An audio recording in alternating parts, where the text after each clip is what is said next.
আসসালামু আলাইকুম প্রিয় দর্শক, জাতীয় সংসদ নির্বাচনের পর আজকে প্রায় দুদিন হয়ে গেল। ফল ঘোষিত হয়েছে গতকালকেই, এবং আজকে এরই মধ্যে আমরা দেখেছি গ্যাজেট হয়ে গেছে। এবং গ্যাজেট প্রকাশের পর নিয়মটা হলো 3 দিনের মধ্যে শপথ পড়াতে হয়। শপথ পড়ানোর পর সরকার গঠন হবে, কে কে মন্ত্রী হবেন না হবেন সেটাও আমরা জানতে পারবো। আমরা সবাই জানি যে বিজয়ী দল বিএনপির যিনি প্রধান নেতা জনাব তারেক রহমান, তিনিই প্রধানমন্ত্রী পদের জন্য একমাত্র প্রার্থী, এবং এটা বলে দেওয়ার অপেক্ষা রাখে না, সবাই জানেন যে উনি প্রধানমন্ত্রী হচ্ছেন। ওনারটা নয় বোঝা গেল, অন্য অন্য মন্ত্রী কে হবেন, অথবা রাষ্ট্রপতি যিনি আছেন বাংলাদেশে, ওনার কিন্তু আরও কিছুদিন মেয়াদ আছে। উনি কি সেই মেয়াদ পর্যন্ত থাকবেন, নাকি ওনাকে সরিয়ে দেওয়া হবে এবং বিএনপি নতুন করে কাউকে রাষ্ট্রপতি বানাবেন? এই প্রশ্নগুলো কিন্তু জরুরি। আগে রাষ্ট্রপতি বিষয়টা কথা বলি। যিনি এখন রাষ্ট্রপতি আছেন উনি আওয়ামী লীগ সরকারের রাষ্ট্রপতি ছিলেন,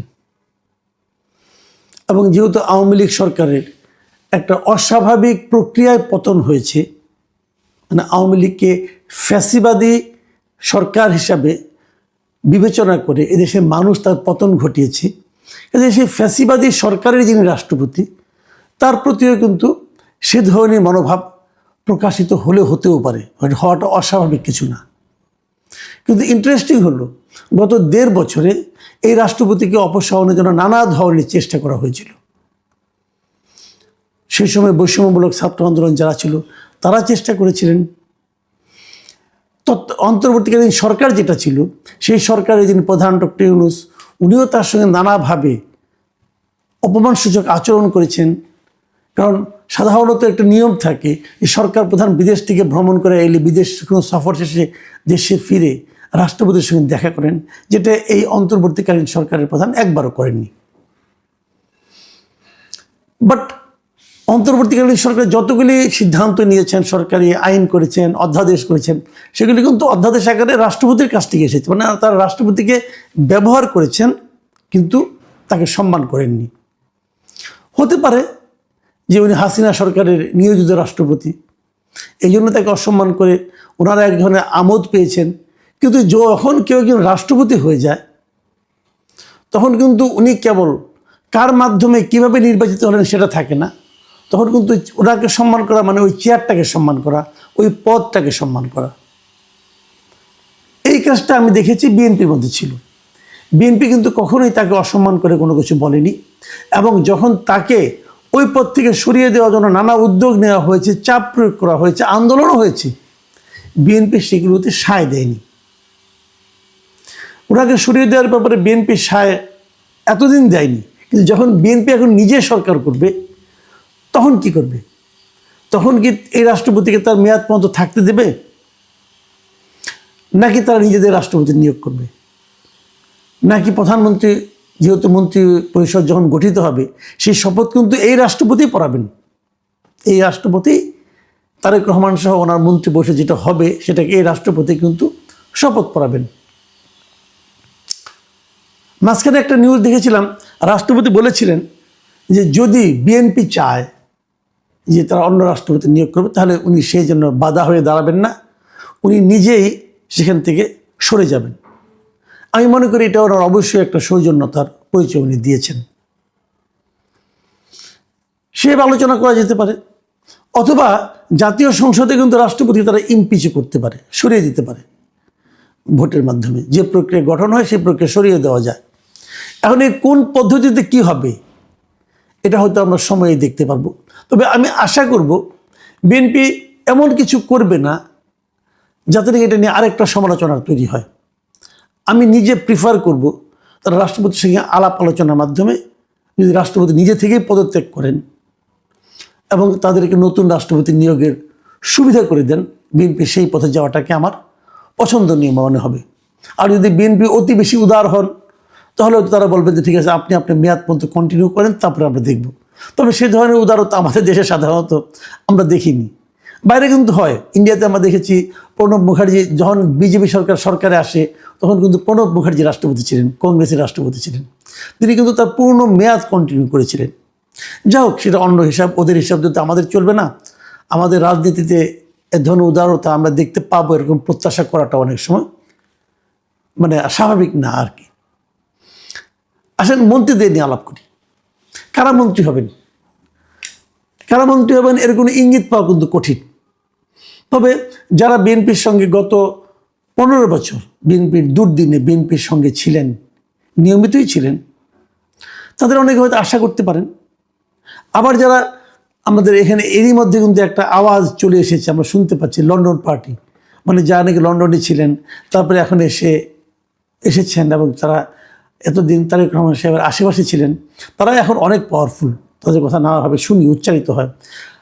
এই উচ্চারিত হওয়াটাও কিন্তু আমার কাছে আশঙ্কাজনক মনে হয়। আমি এটা খুব শুনতে আমার ভালো লাগে না। যাই হোক, সেটা আমার ব্যাপার, আমার ভালো লাগে না লাগে কী আসে যায়। কিন্তু তাদের মধ্যে অনেকে মন্ত্রিত্ব পাচ্ছেন, এর ধরনের কথা আমি শুনতে পাই। এটা খুব স্বাভাবিক যে গত 17 বছর তারেক রহমান সাহেব যখন লন্ডনে ছিলেন, এই লোকগুলি ওনার আশেপাশে ছিলেন এবং এদের পরামর্শ উনি নিয়েছেন এবং এদের সঙ্গে কোনো বিষয়ে মত বিনিময় করতে, আলাপ আলোচনা করতে উনি স্বাচ্ছন্দ্য বোধ করেন। এটা খুবই স্বাভাবিক। তাদের উপর উনি আরও নির্ভর করতে চাইবেন, এটাও স্বাভাবিক। তবে আমার পরামর্শ হবে, তারেক রহমান সাহেব উচিত হবে এই যাদের সঙ্গে উনি কথাবার্তা বলে আলাপ আলোচনা করতে স্বাচ্ছন্দ্য বোধ করেন, তাদের মন্ত্রিত্বের মতো দায়িত্বে না দিয়ে ওনার উপদেষ্টা পরিষদের মতো একটা গঠন করে তাদের সঙ্গে সেই প্রক্রিয়া আলাপ আলোচনা করে যেন চালিয়ে যান।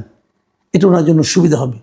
যে কোনো একটা ইস্যুতে ওনার নিশ্চয়ই কিছু পরিচিত লোক আছে যার সঙ্গে কথা বলে আরাম পান, এবং যার পরামর্শগুলি উনি তার দিন দেখেছেন দল পরিচালনা করতে গিয়ে, যে কার পরামর্শ ওনার কাছে বেশি গ্রহণযোগ্য মনে হয়, সেটা যেন উনি ওভাবেই যেন ওদেরকে রাখেন, এবং সেই পরামর্শ দেওয়াটাও কিন্তু একটা জরুরি কাজ। সেটা হলে আমার মনে হয় ভালো হবে। আর মন্ত্রিত্ব যখন চালাতে যাবে, একটা কথা মাথায় রাখা দরকার, সেটা যেন জাতীয় স্বার্থে যাদের দিয়ে কাজ করালে দেশের উন্নতি হবে, জাতির উন্নতি হবে, তাদেরকে যেন উনি সেই সমস্ত গুরুত্বপূর্ণ পদগুলিতে দেন। আমি নিজে নতুনদেরকে ট্রাই করার পক্ষপাতী। আমি মনে করি যারা ইয়াং ক্যাপাবল আছেন তাদেরকে যেন উনি ট্রাই বেশি করেন। এবং আমার নিজেরও ধারণা, আমরা শুনেছি যে 2001-এ যখন বিএনপি ক্ষমতায় ছিল, তখন তারেক রহমান সাহেব কিন্তু ওনার কিছু বিকল্প পছন্দের লোকজন দিয়ে কিছু কাজ করাতেন।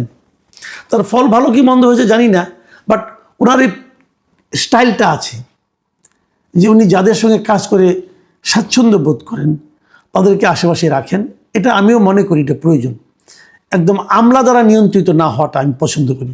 কারণ আমি আসলে সবচেয়ে অবিশ্বাস করি আমলা শ্রেণীকে, যারা আমলা দ্বারা যেন মন্ত্রীরা নিয়ন্ত্রিত না হন। আমলারা অবশ্যই এক্সিকিউশনে থাকবেন, কিন্তু পলিসিটা আসবে বিএনপির যারা পলিসি মেকার তাদের কাছ থেকে, বিএনপির যারা মন্ত্রী হবে তাদের কাছ থেকে। মন্ত্রীকে পলিসি মেকার হিসেবে রাখাটা সবচেয়ে ভালো। অনেকে বলেন যে মেধাবী লাগবে, যোগ্য লাগবে, বিদেশের সঙ্গে কথা বলতে হবে, কাজে ইংরেজি জানতে হবে। আমি এগুলিকে কোনো যোগ্যতাই মনে করি না। আমি ব্যক্তিগতভাবে যে যোগ্যতাটাকে সবচেয়ে বেশি গুরুত্ব দিই, সেটা হলো সেই লোকটাই মন্ত্রী হওয়ার জন্য সবচেয়ে বেশি যোগ্য যে নাকি প্রকৃতপক্ষে দেশপ্রেমিক, কারণ দেশকে ভালোবাসেন। এটা দেখুন, দেশপ্রেমিক সবচেয়ে বড়। দেশপ্রেমিক যদি একটু কম মেধাবী হয়, তার দেশপ্রেমের দ্বারা সেই মেধার ঘাটতিকে উনি অতিক্রম করতে পারবেন। আর সেই জন্য তো মেধাবী আমলারাই আছেন। কিন্তু মেধাবী আমলারা যদি কোনো ভুল করেন, দেশপ্রেমিক তার দেশপ্রেম দ্বারা বুঝতে পারবেন যে না, এটা আমার জন্য, আমার দেশের মানুষের জন্য ঠিক হচ্ছে না। দেশপ্রেমিকদের প্রাধান্য দিন।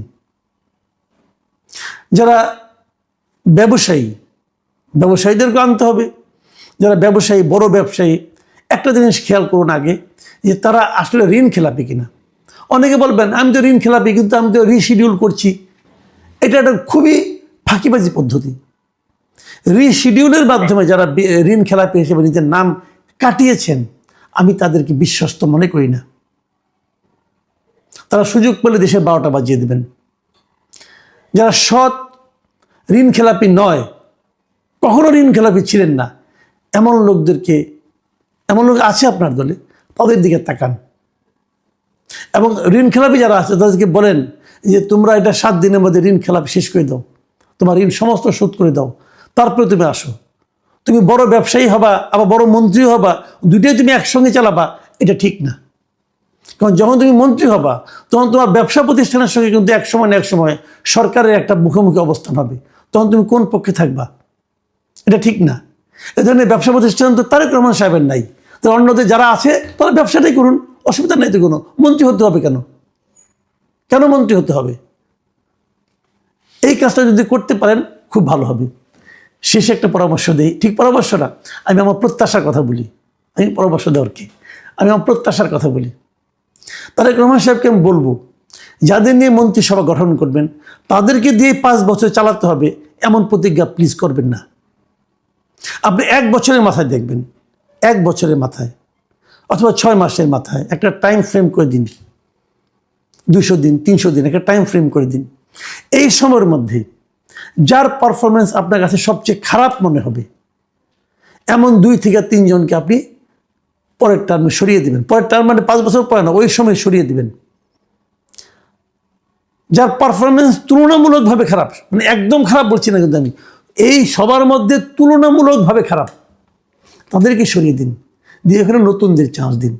এতে কি হবে জানেন? পরের 100 দিনের জন্য অন্য কেউ আর তুলনামূলকভাবে খারাপ হতে চাইবে না। এই ধরনের একটা কম্পিটিশন থাকলে পরে আমি মনে করি যে আপনি একটা ভালো কিছু পাবেন। আরেকটা কথা বলি, যাদের বিরুদ্ধে দুর্নীতির অভিযোগ আছে এরকম অনেক লোককে কিন্তু আপনি দল থেকে বের করে দিয়েছেন, চাঁদাবাজির অভিযোগে, দুর্নীতির অভিযোগে। একটা কথা মাথায় রাখবেন, দেশের মানুষ পরিবর্তন কিন্তু আপনি দায়িত্ব নেওয়ার পর দিন থেকে দেখতে চাইবে।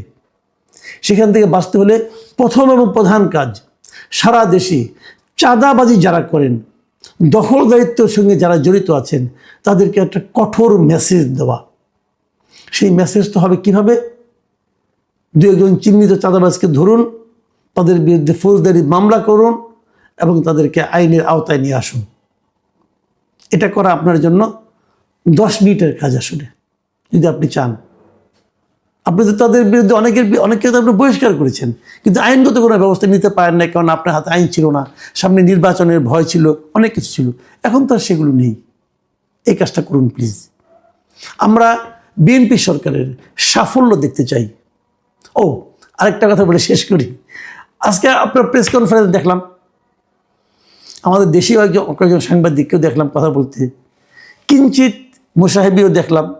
এটা আগামীতে বাড়তে থাকবে। সাংবাদিক এবং বিচার বিভাগ, মানে মিডিয়া এবং বিচার বিভাগ, এই দুটো বিভাগের কাজ হলো সরকারকে প্রশ্ন করা, সরকারের ভুলগুলোকে দেখিয়ে দেওয়া এবং ভুল হলে তার বিচার করা। এই দুটো বিভাগকে যদি ঠিক করতে পারেন তাহলে আমার মনে হয় অনেক কাজ আপনার জন্য সহজ হয়ে যাবে। মোসাহেব সাংবাদিকদের থেকে সতর্ক থাকুন, তাদেরকে দূরে রাখুন।